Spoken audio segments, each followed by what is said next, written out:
This is AP Calculus AB, Worksheet 1-7, Instantaneous Rate of Change. All right, we're supposed to just talk about where the function is not differentiable and state why. This entire worksheet is one of the easiest in Unit 1 that you'll have. So I try to do a good job of having arrows on some of these, but they tended to be really hard to do. So again, the assumption that I'm making on this entire worksheet is if you see a line go off the graph without a point, then that assumes that there is an arrow. If you see a point, that means that it does indeed stop. So it is a giant assumption, and I'm sorry to do that, but my skills are lacking on these worksheets. They take a long time to make. So if I'm looking at this graph, where is the function not differentiable? And I'm going to circle the x-coordinates. Again, a lot of students make the mistake of circling the points themselves, which is a good idea. I mean, we have a sharp corner here, but you want to circle the x-coordinate because that's the one that you want to identify. This x-coordinate of -2, and this x-coordinate of 1, this x-coordinate of 4, and that is it. And then we need to talk about why those points are not differentiable. So you can say, okay, at x equals -2, that happens to be a sharp corner. And then at x is equal to 1, and that's because we have a gap. Some students prefer to use the word jump, and that's also acceptable. And then x is equal to 4, and that's because you have a vertical asymptote. Both of these two types are types of discontinuities. The only new things that we have are sharp corners and vertical tangents in this lesson. All right, in number 2, we only have 1. It's right here. So let's go ahead and circle that x-coordinate, which I don't have listed, but it's 0. So it's at x equals 0. That's the only one, and that's because we have a gap. In number 3, there's only 2. There's this 3 and this 7. So we can say x is equal to 3 because we have a sharp corner.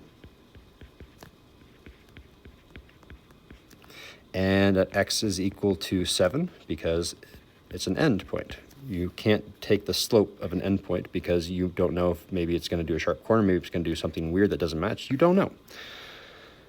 All right, and number 4, this x-coordinate again at 0 because we can say x is equal to 0.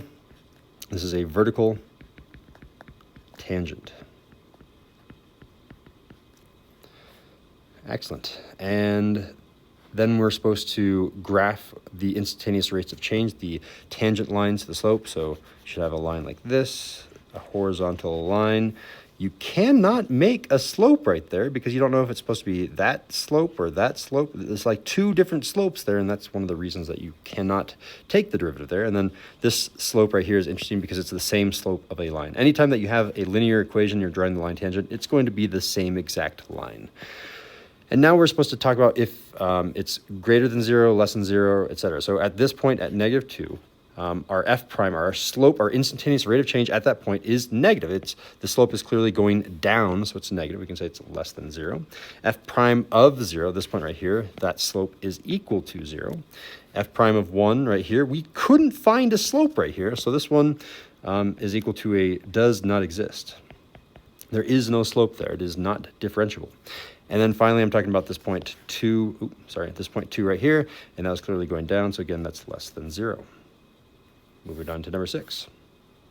For number 6, we're supposed to first sketch the derivative at each of these points. So you can say, okay, that's the tangent line, that's the tangent line, tangent line, tangent line. That was not the best tangent line. Let me try again. Tangent line, good enough. And then you need to talk about the slopes of those points. So at A, you can say at this x-coordinate, this slope was clearly positive, so positive. Next one was positive, next one was positive. The only one that was 0 was when we get to C, so that one is going to be equal to 0. And then we get negative. All right, and these next ones are kind of tricky. So for F, G, and H, we will go ahead and draw a secant line. So the difference between these, this is kind of like, and I'm going to label this, this is kind of like 1 point slope, aka instantaneous rate of change, and this is 2 point slope, what you learn in Algebra 1.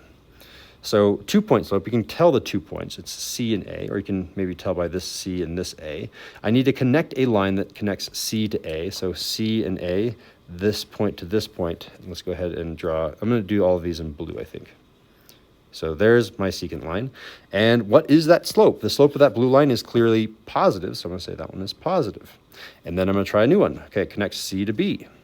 So if I connect C to B, it's going to be that line right there. Is it going to let me? Good enough.